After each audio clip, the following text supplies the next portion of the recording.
할렐루야. 오늘은 한국교회 부패와 타락의 주범이 무엇인가에 대해서 말씀을 나누겠습니다.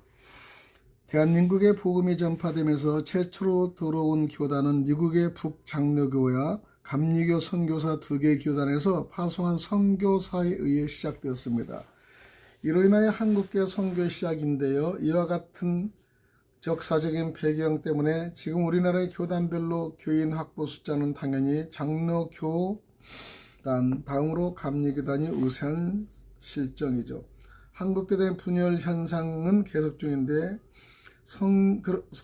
가장 심각한 문제는 선교 100년 역사에 장로교단 교회에는 300여 교단 분립 이상 되었고요. 지금도 계속해서 분열되고 있는 현실이죠.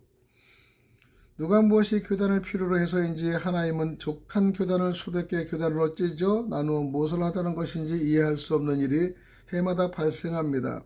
감리교단도 기감, 예감으로 나누어 서로 힘겨루기를 하는 중에 감독 회장 문제로 온 나라가 시끄럽게 10년 넘게 싸우고 있습니다. 참으로 한심스럽고 타락한 부패의 온상이 바로 대장 자리 싸움이 아닌가 생각이 들죠.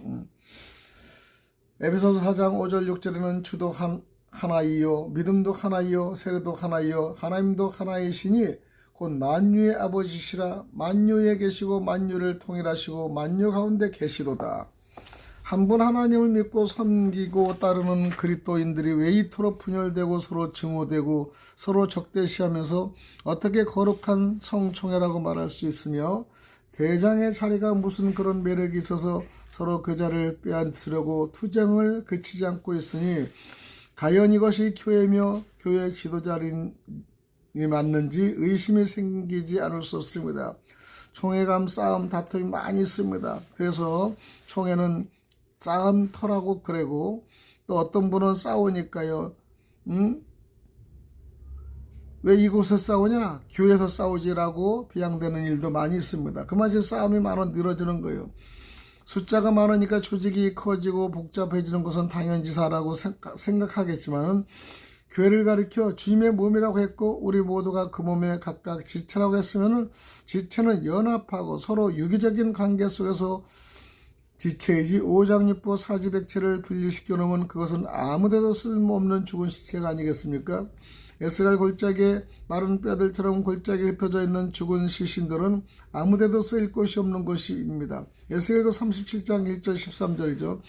골짜기에 마른 뼈들처럼 영적으로 다 죽고 말라빠진 시체 같은 한국 교회의 교단과 지도자들 속에 성령의 바람이 강타지 않고는 아무짝에도 쓸모없는 것이 지금의 우리 한국교회 모습이 아닌가 생각합니다. 너무나 시끄럽습니다. 교단이요. 그렇다면 이렇게 한국교회가 분열되고 찢어진 원인이 무엇인가를 먼저 살펴보고 대안을 제시할 것 같아 나름대로 원인 분석을 해봅니다. 한국교회 분열의 원인은요, 여러 가지 원인이 있겠지만 가장 드러나게 큰 원인 중 하나는 우리나라가 일제 식민지 지배에 들어가고 태평양 전쟁이 발발하고 일본 제국주의가 우리 민족 정신과 사상을 박탈하기 위해서 저지른 일이 바로 장로교단을 비롯하여 모든 교회 지도자와 모든 국민에게 시도한 일입니다. 그것은 일본 천황에게 경배하게 하는 일이죠. 1983년 일제 회의에 넘어간 장로교단 총회가 신사참배는 우상숭배가 아닌 국민의례라고 하는 명목하에 총회가 모인 자리에서 공식적으로 결정을 함으로써 결국 반대 세력이 50%는 안 되는 숫자로 가결이 되고 맙니다. 총회에서 신사참배는 국가의식뿐 아니라 종교적 행위가 아니므로 죄가 되지 않는다고 결의하고 말았기 때문이죠. 그러나 반대하던 회원들은 교회에서 쫓겨나고 교단에서는 목사직을 잃었고 심하게는 법정 구속을 당해 고문을 당하고 옥중에서 순교하는 일까지 생기지 않았습니까? 다행히 1945년 8월 15일 갑작스 일본의 회전으로 많은 옥중 성도들이 풀려나긴 했지만은 만약 조그만 전쟁이 계속되었더라면 수많은 한국의 그리스도인들이 처형되고 한국교회는 멸절됐을 것이 뻔한 일입니다. 더 큰 문제는 종전이 되었으니까 지도자들이 독일교회 지도자들처럼 회개하고 신학에 입각한 선언과 재책 고백의 정신 아래 다시 결속되었으면 좋았을 텐데, 한국교회 지도자는 신사참배에 대한 회개나 재책 고백도 하지 않고 신사참배 지지자들을 교단에서 내쫓고 몰아내는 데 혈안이 되었습니다. 그 결과 1948년에는 고신책이 분열되어 나갔고, 1954년은 기장책이 분열해 나갔고, 1959년은 합동과 통합이 분열되었고, 1979년에는 합동 측도 주류와 비주로 나눠지고, 계속해서 명분 없는 분열 대장 싸움이 계속되고 있습니다. 지금은 300개 이상이 넘는 장로교단이 생겼다고 합니다. 한국교회 전체 숫자의 70%가 장로교단이고 보면은 이미 한국에 있는 모든 교단의 교회가 하나님 앞에서 우상 숭배의 책임을 면하기 어렵다는 것이죠. 문제는 여기서 끝나는 것이 아니고 교회 안에 홍수처럼 밀려들어오는 세속화와 만모니즘은 물질 만능 인본주의죠. 이 만모니즘이 이제는 모든 교회 깊숙이 자리를 차지하고 들어와 순진한 양떼들까지 오염시키고 타락하게 만들어 교회 공회라는 말이 나올 정도가 되었습니다. 이제는 양심의 자유나 영성 회복과 바른 복음 증거를 통한 교회 회복과 교회 행실은 물 건너간 것 같습니다. 여기저기에 사이비 신학교와 사이비 종교집단 이단과 사이비 교주들이 교회 간판을 달고 하나님의 이름으로 온갖 불의를 서슴없이 저지르고 있습니다. 양들을 지켜 보호해야 할 지도자들이 사람들의 약함과 무능함을 빌미 삼아 그들의 영혼과 재물을 삭제하여 자기들의 아성을 쌓고 자기들의 배를 부리며 창조주 하나님을 이용하고 예수 그리스도 이름을 방자하여 전국 복음을 상품화시키고 교회를 강대 소굴로 만들고 있는 이중 인격자들입니다. 참으로 비통한 일이고 하나님 앞에 부끄럽고 죄송스러운 마음일 뿐 할 말이 없죠. 웨스트민스터 신앙고백의 제31장에 보면 노회나 총회의 결혼은 신앙과 행위의 절대 기범이 될 수 없다고 못 박아 놓았지만은 인간들이 만든 노회 총회가 진리의 규범처럼 좌우지하는 교단과 교회로 변질되고 말았다는 것이죠.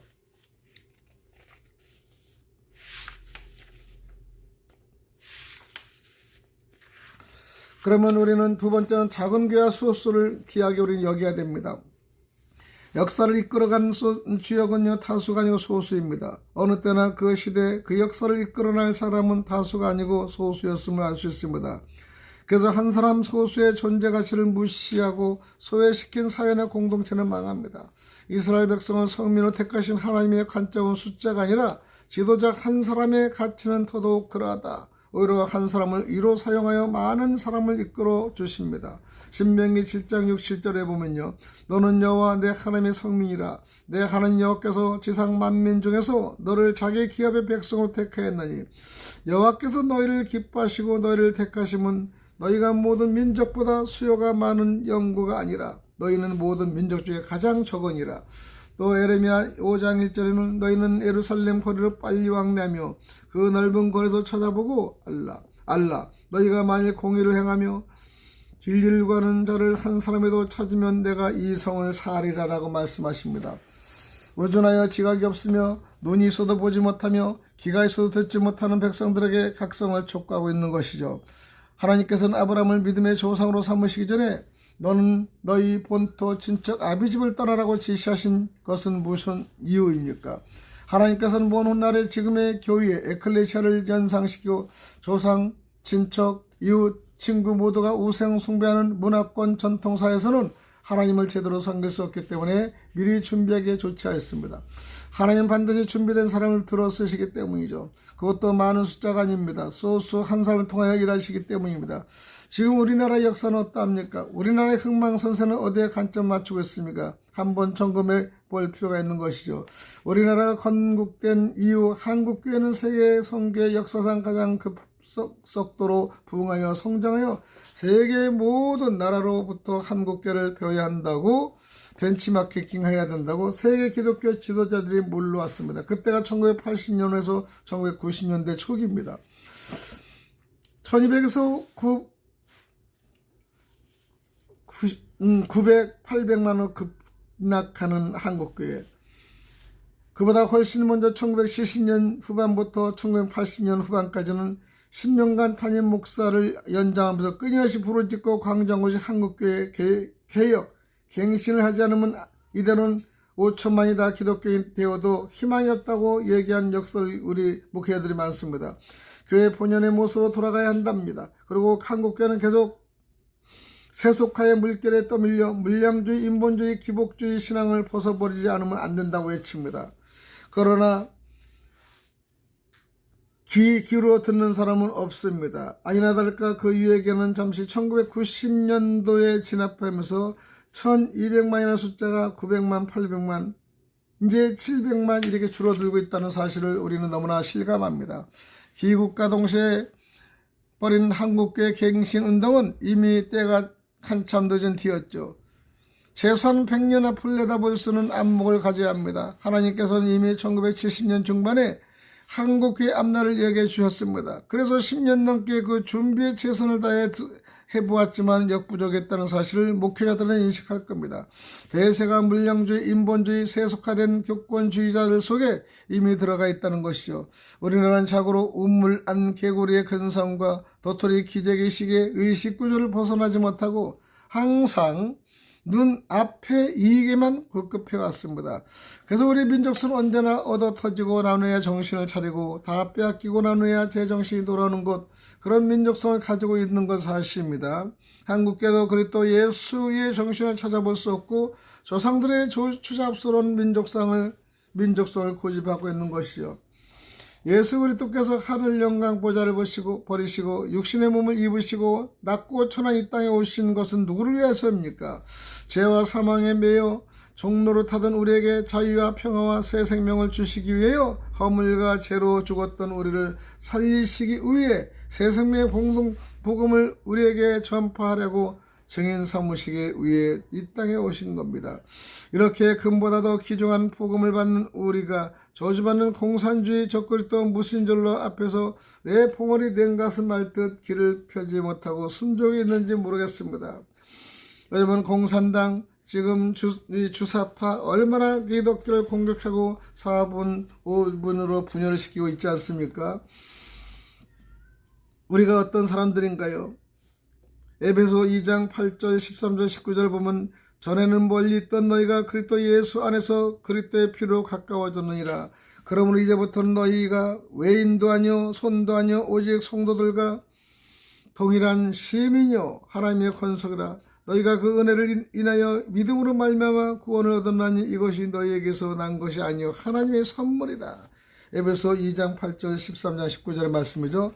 결론은 우리의 국정은 정부와 정치 지도자와 고위 공직자들에 달렸고 한국교회는 우리들의 책임이고 우리의 영적 지도력과 리더십에 달려있다는 것이죠.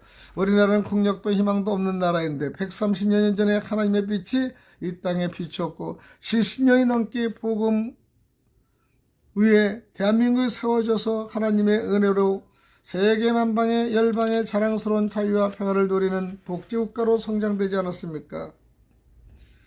이제 우리에게 한 가지 소망이 있다면 이 땅에 있는 하나님의 택하심을 입은 성도들과 목자들이 제자를 찾아 원위치로 돌아가 우리 조상들의 죄와 나의 허물과 죄를 통해 자복하고 내게 맡겨주신 사명 감당을 위하여 선교자 위치로 돌아가는 그 길밖에 없는 줄 압니다.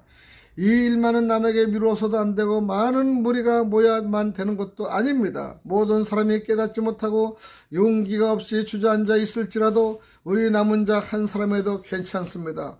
이때를 위해서 하나님께서는 부족한 우리를 생명에 연장시키고 주님의 전령으로 또는 정치 청지기로 남겨주신 줄 믿습니다. 비록 포천의 작은 교회지만은 한 사람 한 사람 양육함이 사람을 세우는 데 앞장서서 정말 주님이 원하는 귀한 방식대로 나가기를 원합니다. 시편 기자의 말씀에 시편 49장 20절에 존귀의 천하 깨닫지 못하는 사람은 멸망하는 심승과 다를 바 없다고 말씀했습니다. 하나님의 깊은 뜻을 깨닫고 위에서 부르신 부름의 상을 위하여 전진하는 우리 모두가 되어야 할 것입니다. 반드시 신학 공부를 통해 우리는 반드시 체계를 갖고 깨달고 배움의 지식이 없이는 우리가 얻어내줄 수 왔으니 주님을 더 알기를 원하고 예수님을 더 알기를 원하고 또 마지막에 한국교회 문제점도 이렇게 갱신에 초점을 했을 때 우리는 이렇게 한산한세 변화야만이 될 수 있습니다. 여러분, 전체가 변하는 것이야. 내가 여러분 변하고요. 여러분이 변해야 됩니다. 그럴 때 우리 한국교회의 갱신은요, 상당히 변화가 되고 정말로 모범적인 대한민국의 교회들이 되지 않겠습니까? 공산당 물러가야 됩니다. 오늘도 여기까지 말씀을 드리겠습니다. 샬롬, 할렐루야. 방송을 듣고 좋아요, 구독 눌러주시고요. 반드시 널리 또 퍼뜨려주면서 또 방송에 좋아요, 구독하면서 방송에 힘이 되었으면 너무나 감사하겠습니다. 여러분, 그러면 열심히 또 저는 하겠습니다. 할렐루야. 감사합니다.